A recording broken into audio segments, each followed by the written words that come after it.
Hello everyone, সবাই কেমন আছো? আজকে অনেক দিন পরে তোমাদেরকে ভিডিও শেয়ার করছি।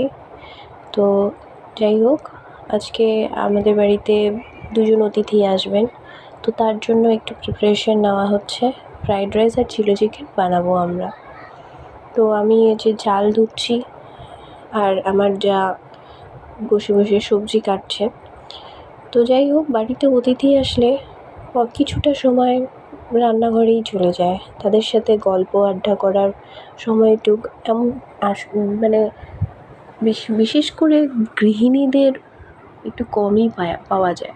তো এই যে সবজি কাটছে আমার যা, আর আমি এখানে হাঁড়িতে তেজপাতা, দারচিনি এগুলো দিয়ে বয়েল করছিলাম। এরপরে আমরা চাল দেব। সবজি কাটা হয়ে গেছে, প্রায় কমপ্লিট। এরপরে প্রসেসগুলো দেখুন। চাল ঢালা হচ্ছে সেই জলে, যার মধ্যে তেজপাতা আর দারচিনি এগুলো ঢালা হয়েছিল।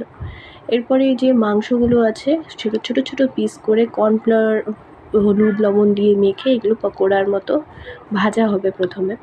তারপরে পাশে চলছে এটা মশলা। ফ্রাইড রাইসের সাথে যে সবজিগুলো আমরা দেব, সেই সবজিগুলো বাঁ পাশে ভাজা হচ্ছে। এই যে এবার সেই সবজিগুলোর মধ্যে ফ্রাইড রাইস দেওয়া হয়েছে। ভাতগুলো যেগুলো আমরা সিদ্ধ করেছিলাম দারচিনি, লবঙ্গ দিয়ে। তো কড়াইটা বেশ ছোট হয়ে গেছে, যাই হোক পরে আমরা হাঁড়িতে অ্যাডজাস্ট করে নিয়েছিলাম পুরোটা। এটা আমাদের চিলি চিকেনের সেই সসটা রেডি হচ্ছে। আর পুরোটাই জানেন আমাদের হাতে বানানো, বাড়ির সব কিছু জিনিস দিয়ে। এটা লাস্ট ছবি চিলি চিকেনের।